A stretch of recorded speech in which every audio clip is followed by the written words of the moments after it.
तो आप सभी का स्वागत है एक नए वीडियो में। और इस नए वीडियो में हम लोग आज प्रकाश के बारे में कुछ आधारभूत जानकारी प्राप्त करने का प्रयास करेंगे। जैसे अगर कहा जाए कि क्या पृथ्वी पर बिना प्रकाश के जीवन संभव है, तो उत्तर होगा बिल्कुल नहीं। यानी कि पृथ्वी की समस्त गतिविधियां जिसे हम करते हैं, चाहे वो जितने भी जीव जंतु हों, चाहे जितनी भी पृथ्वी के ऊपर जो स्थित जीवित प्राणी हो, जो गतिविधियां करते हैं, वह गतिविधियां तभी संभव हो पाती है जब हमारे पास प्रकाश हो। बिना प्रकाश के गतिविधि कर पाना हमारे लिए संभव नहीं है। तो इसलिए कहा जा सकता है कि पृथ्वी पर बिना प्रकाश के जीवन की कल्पना नहीं की जा सकती। ऐसे बहुत सारी चीजें हैं जिसका होना आवश्यक माना गया है, अति आवश्यक माना गया है, लेकिन उसमें ही एक प्रकाश भी जो है कि एक काफी ज्यादा महत्वपूर्ण तथ्य है जो पृथ्वी पर जीवन यापन को बनाए रखने के लिए आवश्यक होता है। तो आइए हम लोग प्रकाश की शुरुआत करते हैं। जैसे कि अगर कहा जाए कि किसी अंधेरे कमरे में यदि आपको भेजा जाए और किसी वस्तु को ढूंढ के लाने के लिए कहा जाए, तो आप शायद नहीं ला सकते, क्योंकि आप उस कमरे में यदि प्रवेश करेंगे तो आपको ये नहीं पता चलेगा कि वो वस्तु, जिस वस्तु को आपको लाना है, वो वस्तु किस जगह पर रखी हुई है, किस जगह पर उसको रखा गया है। तो उस स्थिति में आप क्या करेंगे?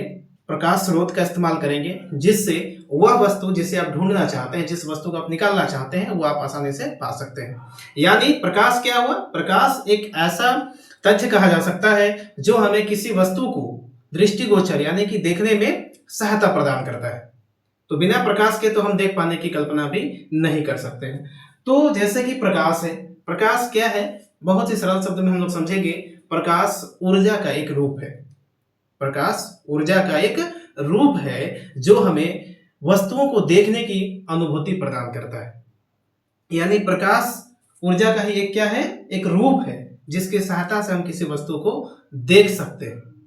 ठीक है, हम आगे समझेंगे कि प्रकाश की चाल, प्रकाश की चाल कितनी होती है। तो यदि आपसे कहा जाए कि प्रकाश की चाल कितनी होती है, कितनी स्पीड से जो है कि दूरी तय करती है, तो आपको बताना होगा कि प्रकाश की चाल 3 लाख किलोमीटर प्रति सेकंड होती है। 3 लाख किलोमीटर प्रति सेकंड होती है। तो याद रखना है कि प्रकाश की चाल जो है वो होती है 3 लाख किलोमीटर प्रति सेकंड। यानी एक सेकंड में आप समझिए यह 3 लाख किलोमीटर तक जो है कि दूरी तय कर सकती है। तो कितनी ज्यादा इसकी जो है कि स्पीड है। ठीक है, अब रही बात कि प्रकाश के बारे में हम पढ़ रहे हैं। प्रकाश ऊर्जा का एक रूप माना गया है, हम वस्तु को देख पाते हैं। और तो प्रकाश बनता कैसे है? जैसे प्रकाश हम कहते हैं बनता कैसे है, तो प्रकाश क्या है? वो विभिन्न किरणों का एक स्वरूप है, विभिन्न किरणों का एक सामूहिक स्वरूप है। यानी हम बहुत सारी किरणें जो है, प्रकाश की जो किरणें निकलती है, उसे एक सामूहिक रूप यदि हम प्रदान कर देते हैं तो वह एक प्रकाश का रूप लेता है और उसी की सहायता से हम किसी वस्तु को देख पाते हैं। प्रकाश की चाल 3 लाख किलोमीटर प्रति सेकंड। हाँ, और सबसे जो महत्वपूर्ण बात यह है कि प्रकाश हमेशा सीधी रेखा में गमन करती है। यानी यदि कहा जाए कि प्रकाश की दिशा क्या होती है, तो आपको बताना होगा कि प्रकाश हमेशा सीधी रेखा में गमन करती है। हालांकि कुछ अपवाद भी है, जैसे यदि कहा जाए कि प्रकाश यदि हमेशा सीधी रेखा में गमन करती है, लेकिन कभी कभी ऐसा होता है कि प्रकाश सीधी रेखा में आ रही हो, प्रकाश सीधी रेखा में आ रही हो और उसके पथ में यानी उसके रास्ते में जहां से उसे गुजरना हो प्रकाश किरणों को, वहां पे यदि कोई अपारदर्शी वस्तु मिल जाती है, यानी अपारदर्शी वस्तु कहने का मतलब जिसके आर पार नहीं हो सकता है, तो वहां पर प्रकाश किरण एक अलग जो है कि गुण को अपनाती है, जिसे प्रकाश का विवर्तन कहते हैं। प्रकाश का विवर्तन या अर्थात प्रकाश का जो है कि कहें कि हम प्रकाश की किरणों का दिशा का भटक जाना, यानी वो भटक जाती है। कैसे? तो वह जब सीधी रेखा को नहीं कर पाती है, गमन नहीं कर पाती है, तो वो वस्तु के किनारों से या नीचे तह से, यानी जहां से उसको थोड़ा सा भी जगह मिले, वो वहां से अपना रास्ता जो है कि खोज लेती है और पुनः जो है कि प्रकाश किरण आगे बढ़ जाती है। तो इस घटना को प्रकाश का विवर्तन कहा जाता है। कब? तो जब प्रकाश की किरण सरल रेखा में गमन कर रही हो और उस पथ में कोई वस्तु, अपारदर्शी वस्तु सामने आ जाए, तो उस स्थिति में प्रकाश किरण वस्तु के किनारों से होते हुए मुड़कर आगे बढ़ती है, तो जिसे हम प्रकाश का विवर्तन कहते हैं। प्रकाश की चाल 3 लाख किलोमीटर प्रति सेकेंड। अच्छा, इसका जो सबसे कॉमन जो है कि बिंदु है वो कहा जाता है प्रकाश का परावर्तन। ठीक है, क्या कहा जाता है? प्रकाश का परावर्तन। यानी अगर हम कहें कि दुनिया जो दृष्टिगोचर हो रही है वो प्रकाश के परावर्तन के कारण ही। तो बहुत सारी ऐसी परिघटनाएं हैं जो प्रकाश के परावर्तन पर निर्भर करती है। यानी अगर आपसे कहा जाए कि जैसे रात के समय में चांद का जो रोशनी पृथ्वी तक पहुंचता है तो उसमें भी प्रकाश का परावर्तन नियम लागू होता है। हम किसी दर्पण में अपना चेहरा देख पाते हैं, वहां पे भी प्रकाश का परावर्तन लागू होता है। तो यानी पूरी दुनिया जो है वो प्रकाश के परावर्तन पर निर्भर है और इसी के कारण जो है कि कोई भी वस्तु दृष्टिगोचर हो पाती है। तो आज के हम लोग इस वीडियो में हम इसी टॉपिक पर चर्चा करेंगे कि प्रकाश का परावर्तन क्या है, उसके नियम क्या है और उसका कहां कहां पर उपयोग है। साथ ही ये भी जानेंगे कि दर्पण क्या होता है, दर्पण के प्रकार कितने हैं और दर्पण में किस प्रकार के जो है कि चित्र बनते हैं, कब वस्तुएं सीधा चित्र बनाती है, कब वस्तुएं उल्टा चित्र बनाती है, ये सब चीज भी हम लोग जानने का प्रयास करेंगे। तो सबसे पहले हम लोग आते हैं प्रकाश का परावर्तन। जैसे हमने थोड़ी देर पहले बताया कि प्रकाश किरणों का सीधी रेखा में चलते हुए किसी वस्तु से टकराकर उसके किनारों से होकर मुड़ के आगे बढ़ना यह कहलाता है विवर्तन, उसकी दिशा से भटक जाना। लेकिन यह प्रक्रिया तब थोड़ी अलग होती है जब प्रकाश किरण को हम लोग किसी परावर्तक सतह पर टकराने के लिए छोड़ते हैं। अर्थात यदि कहा जाए कोई भी ऐसा चमकीला सतह जिसका एक परत जो है कि वो ब्लॉक कर दिया गया, मतलब बंद कर दिया गया, सिर्फ एक तरफ उसका जो है कि पॉलिश किया हुआ रहेगा और एक तरफ उसका खुला रहेगा। तो जिस सतह पर प्रकाश किरण टकराएगी, यानी जो परावर्तक सतह जहां पर प्रकाश किरण टकराएगी, तो वहां से क्या होती है, प्रकाश किरण टकराने के बाद पुनः वापस लौटती है। इसी घटना को हम लोग प्रकाश का परावर्तन कहते हैं, यानी जाना और आना। तो इसे हम आसानी से कैसे समझेंगे कि किसी भी प्रकाश किरण का जो प्रकाश किरण है, जो प्रकाश किरण निकली है, वह किसी भी प्रकाश किरण का किसी परावर्तक सतह, यानी जहां से उसको टकराना है, उस परावर्तक सतह से टकराना और टकराकर वापस लौट आना, इस परिघटना को या इस घटना को हम लोग प्रकाश का परावर्तन कहते हैं। उम्मीद है समझ में आ गया होगा। बहुत ही सरल परिभाषा है, प्रकाश किरणों का किसी परावर्तक सतह से टकराना और टकराकर वापस लौटने की परिघटना को हम लोग प्रकाश का परावर्तन कहते हैं। जैसे चित्र के माध्यम से आपको बताने की कोशिश की गई है कि ये कोई जो है कि दर्पण है या परावर्तक सतह है। समझने के लिए दर्पण ले लिए हैं। कोई परावर्तक सतह है जिसका नीचे वाला भाग जो है कि वो पेंट कर दिया गया, यानी ब्लॉक कर दिया गया, और ऊपर वाला जो है कि वो चमकीला सतह है जहां से प्रकाश किरण टकराएगी। तो इस कंडीशन में क्या होता है, देखिए, सर्वप्रथम जब प्रकाश किरण यहां से आ रही है इस पर टकराने के लिए, तो जो प्रकाश किरण शुरू में आकर इस पर टकराएगी, उस प्रकाश किरण को कहा जाता है आपतित किरण। बहुत ही आसान शब्द में समझ रहे हैं कि जो प्रकाश किरण शुरू में आ रही है टकराने के लिए, वो हो गया आपतित किरण। ठीक है, और जो प्रकाश किरण आने के बाद इस दर्पण से या परावर्तक सतह से टकराएगी और टकराकर जब वापस जाएगी तो वो क्या कहलाएगी, परावर्तित किरण। उम्मीद समझ में आ रही होगी बात। जो प्रकाश किरण परावर्तक सतह पर आकर टकराती है वह आपतित किरण है, और टकराने के बाद जो प्रकाश किरण वापस लौट जाती है वह परावर्तित किरण है। ठीक है, दोनों के मध्य बीच में एक अभिलंब डाला गया है, एक लंब डाला गया है जो इस क्षेत्र को दो बराबर भागों में विभाजित करता है, दो बराबर भागों में विभाजित करता है। तो यहां पर एक जो है कि कोण बनता है, एक झुकाव होता है, और फिर यहां पर एक झुकाव बनता है, एक कोण बनता है।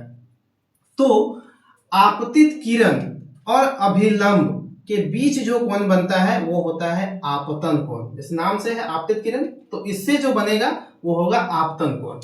ठीक है, आपतित किरण और अभिलंब के बीच बना कोण आपतन कोण कहलाता है, जिसे हम शॉर्ट में कोण आई के रूप में लिखते हैं। आगे जो है इसी के जस्ट अपोजिट क्या होगा कि यहां पे हो गया आपतन कोण, आपतित किरण। तो उसी प्रकार परावर्तित किरण और अभिलंब के बीच जो कोण बनता है उसे हम कहते हैं परावर्तन कोण। दो चीजें यहां पे समझनी है, एक आपतन कोण और एक परावर्तन कोण। तो आपतन से नाम है आपतित, तो आपतित किरण और अभिलंब के बीच बना कौन? आपतन कोण। अभिलंब और परावर्तित किरण के बीच बना कौन? परावर्तन कोण। तो इससे नियम निकाला गया प्रकाश का परावर्तन का। क्या नियम निकाला गया? कि कोण आई जो है वो हमेशा कोण आर के बराबर होगा, यानी कोई भी प्रकाश किरण परावर्तक सतह पर जितना एंगल बनाते हुए जाएगी वो उतना ही एंगल बनाते हुए रिटर्न भी होगी। ठीक है, तो पहला नियम तो यहीं से निकलता है कि आपतन कोण और परावर्तन कोण हमेशा क्या होते हैं? बराबर होते हैं। आपतन कोण और परावर्तन कोण हमेशा क्या होते हैं? बराबर होते हैं, हमेशा बराबर होते हैं।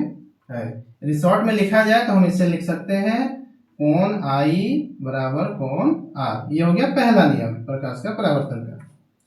अब दूसरा नियम भी हम लोग इसी फिगर से ढूंढेंगे।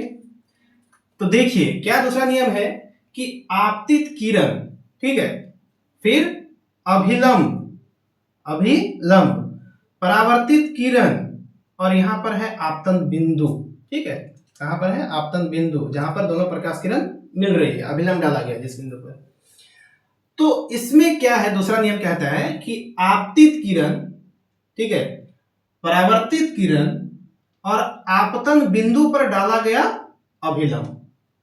आपतित किरण, परावर्तित किरण और आपतन बिंदु पर डाला गया अभिलंब। देखिए तीनों का जो है कि एक कॉमन पॉइंट है जहां पर सभी एक दूसरे को मिल रहे हैं। तो इस कंडीशन को ऐसे जो है कि वर्णन किया जाता है कि आपतित किरण, परावर्तित किरण और आपतन बिंदु पर डाला गया अभिलंब तीनों क्या है? एक ही तल में है। यानी ऐसा तो नहीं है कि ये यहां आया, ये यहां से मुड़ गया, ये आया यहां से मुड़ गया और ये आगे आया, ऐसा नहीं है। मतलब एक जगह पर तीनों आकर मिल रहा है, यानी तल, यानी जो उसका मिड पॉइंट है, जहां पे मिलने का पॉइंट है, मीटिंग पॉइंट जहां पर है, वो क्या है? कॉमन है। तो दूसरा नियम यहीं से निकला है। क्या है? कि आपतित किरण, परावर्तित किरण तथा आपतन बिंदु पर डाला गया अभिलंब तीनों क्या होते हैं? एक ही तल में होते हैं। ठीक है, तो उम्मीद है कि आपको प्रकाश का परावर्तन का जो दो नियम है वो आपको समझ में आ गया होगा। तो इससे जो है कि कुछ सवाल यदि पूछा जाए कि मान लिया जाए कि किसी दर्पण पर जो है कि आपतित किरण जो है वह 50 डिग्री का कोण बनाती है, तो उस परिस्थिति में परावर्तन कोण का मान कितना होगा? तो हम जानेंगे कि प्रकाश का परावर्तन का नियम हमें पहला बताता है कि आपतन कोण और परावर्तन कोण हमेशा बराबर होता है। तो यदि यह 50 डिग्री होगा तो यह भी 50 डिग्री होगा। ठीक है, तो उम्मीद है कि आपको प्रकाश का परावर्तन समझ में आ गया होगा। अब इससे आगे का जो हमारा टॉपिक आता है वो हम समझते हैं दर्पण। ठीक है, दर्पण क्या है? दर्पण, जैसे इंग्लिश में मिरर कहते हैं। तो दर्पण एक्चुअली होता क्या है? दर्पण, यदि हम कोई भी हमारे पास जो है कि पारदर्शी ग्लास हो यानी शीशा हो, यदि हम उसका एक भाग यदि हम ब्लॉक कर दें यानी पेंट कर दें अच्छे तरीके से, जैसे कि रोशनी पार ना हो पाए, तो वो एक दर्पण का काम करता है। ठीक है, तो दर्पण क्या होता है? कोई भी ऐसा परावर्तक सतह जिसका कम से कम एक भाग क्या कर दिया गया हो? पेंट कर दिया गया, यानी उसका ब्लॉक कर दिया गया हो, बंद कर दिया गया हो, तो ऐसे वस्तु को हम दर्पण कहते हैं। अब दर्पण का जो प्रकार है, ये दर्पण का जो वर्गीकरण है वो उसके आकृति के आधार पर किया जाता है। जैसे कोई भी ऐसा दर्पण जिसका परावर्तक सतह समतल हो यानी बराबर हो, जैसे यहाँ पे आप देख सकते हैं इसका परावर्तक सतह क्या है? सपाट है, यानी कि बराबर है, समतल है, मतलब बराबर। तो इस प्रकार के दर्पण को कहा जाता है समतल दर्पण, यानी ऐसा दर्पण जिसका परावर्तक सतह जो है कि एक समतल आकार का हो, उसे हम समतल दर्पण कहते हैं। तो इस प्रकार के दर्पण में जो वस्तु का प्रतिबिंब बनता है, जो इमेज बनता है, वो हमेशा सीधा बनता है और आभासी बनता है। यानी काल्पनिक होता है, लेकिन सीधा बनता है। इसी से हटकर यदि हम कहें कि इस परावर्तक सतह का डिजाइन हम चेंज कर दें, क्या कर दें? चेंज कर दें। परावर्तक सतह को हम क्या करें? चेंज कर दें। मान लीजिए कि हम समतल नहीं ले लें, थोड़ा सा डिजाइनदार ले लें, और डिजाइनदार में यहां हम लोग समझेंगे कि मान लिया जाए कि ये एक कोई गोला है, ठीक है, और ये रफली फिगर है, ये कोई गोला है। यदि हम इसे बीच से काट दें, क्या करें? बीच से काट दें, तो यह दो हिस्सों में बट जाएगा, ठीक है। ये कितने हिस्सों में बट जाएगा? दो हिस्सों में। तो यदि हम इसका दो हिस्सा कर लें, और दो हिस्सा करने के बाद हमारे पास कुछ इस तरह का शेप बनेगा, एक ऐसा बनेगा और एक ऐसा बनेगा। तो इस तरह से दो भाग हो गया। तो हम क्या देखें कि यह एक क्या है? गोला है। क्या है? गोला है। तो इसका परावर्तक सतह कैसा रहेगा? गोलीय होगा, क्योंकि गोले के समान, ये तो समतल था तो समतल था, ये तो गोले का एक भाग है ना, तो इसका परावर्तक सतह कैसा हो जाएगा? गोलीय हो जाएगा। तो इस तरीके के दर्पण को किस तरह के, यानी जिस दर्पण का परावर्तक सतह क्या हो? गोलीय आकार का हो, तो उसे हम गोलीय दर्पण कहते हैं। तो आपके पास दर्पण के दो प्रकार मुख्यतः, समतल दर्पण और गोलीय दर्पण। समतल दर्पण जिसका परावर्तक सतह समतल हो, गोलीय दर्पण जिसका परावर्तक सतह गोलीय आकार का हो, ठीक है। परावर्तक सतह मतलब जहां पर प्रकाश किरण टकराएगी। तो इसे हम दो भाग में बांट दिए। अब इस गोलीय दर्पण को जब हम दो भाग में बांटे तो इसका दो प्रकार हो गया। गोलीय दर्पण का कितना प्रकार हो गया? दो। एक का नाम हम कहते हैं अवतल दर्पण, एक का क्या नाम हो जाता है? अवतल दर्पण, अवतल दर्पण, और दूसरे का नाम हो जाता है आपका उत्तल दर्पण, ठीक है। एक का हो गया अवतल दर्पण, दूसरे का नाम उत्तल दर्पण। तो ये किसके भाग हो गए? गोलीय दर्पण के भाग हैं। गोलीय दर्पण के दो भाग, दो प्रकार, अवतल दर्पण और उत्तल दर्पण। बहुत ही आसान है, हम समझिए, इसी में हम लोग समझते हैं। यदि हम करते हैं, इसका कोई दर्पण है इस शेप में, तो हम इसका क्या करते हैं? ये भाग हम लोग पेंट कर देते हैं, यानी जो उठा हुआ है, जो उभरा हुआ भाग है, हमने इसको पेंट कर दिया। तो इसका परावर्तक सतह कौन बना? ये सपाट, मतलब जो इसके सामने वाला है, यानी जो बराबर है, जो अंदर की ओर धंसा है, ठीक है। तो इस कंडीशन में क्या होता है, इसको ऐसे थोड़ा समझना है तो समझ में अच्छा से बेटर रहेगा। थोड़ा सा इसका ढलान टाइप का देना है। तो इस कंडीशन में क्या हुआ कि इसका जो बैक साइड है, जो उठा हुआ भाग है, जो बाहरी भाग है, उसको हमने क्या कर दिया? पेंट कर दिया। तो जब पेंट कर दिया तो प्रकाश किरण कहाँ टकराएगी? यहाँ पर, ये चमकीला सतह है। तो इसका परावर्तक सतह क्या हो रहा है? देख रहे हैं कि हम लोग अंदर की ओर है। परावर्तक सतह क्या है? अंदर की ओर है। तो आप इसी से परिभाषा से निकालेंगे कि गोलीय दर्पण का वह दर्पण, गोलीय दर्पण का वह दर्पण जिसका परावर्तक सतह क्या हो? अंदर की ओर धंसा हुआ हो, अंदर की ओर धंसा हुआ हो, उसे हम क्या कहेंगे? अवतल दर्पण, ठीक है, उसे क्या कहेंगे? अवतल दर्पण। और इसका ठीक उल्टा हम करेंगे कि इसका जो अंदर वाला भाग है, इसे हम पेंट कर देंगे, और हमारा जो परावर्तक सतह रहेगा वो बाहर वाला रहेगा, यानी उठा हुआ। तो हम इसे कैसे परिभाषित करेंगे? गोलीय दर्पण का वह दर्पण, गोलीय दर्पण का ही चूंकि प्रकार है, तो गोलीय दर्पण का वह दर्पण जिसका परावर्तक सतह क्या हो? बाहर की ओर उभरा हुआ हो। इसमें क्या था? अंदर की ओर धंसा हुआ। इसमें क्या है? बाहर की ओर उभरा हुआ। तो इस प्रकार के दर्पण को हम लोग क्या कहेंगे? उत्तल दर्पण। इसमें और भी आप डिफरेंसेस देख सकते हैं कि यह जो अवतल दर्पण है वो किनारे में क्या है?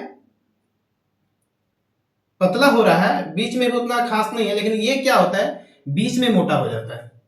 बीच में क्या होता है? मोटा होता है। ये बीच में थोड़ा पतला होता है। तो इसके तुलना में ये थोड़ा डिफरेंस है। प्रतिबिंब बनाने की परिघटना में भी ये दोनों एक दूसरे से अलग है। ये किस प्रकार का प्रतिबिंब बनाती है, ये किस प्रकार का प्रतिबिंब बनाती है, तो हम इस बात को आगे की क्लास में देखेंगे।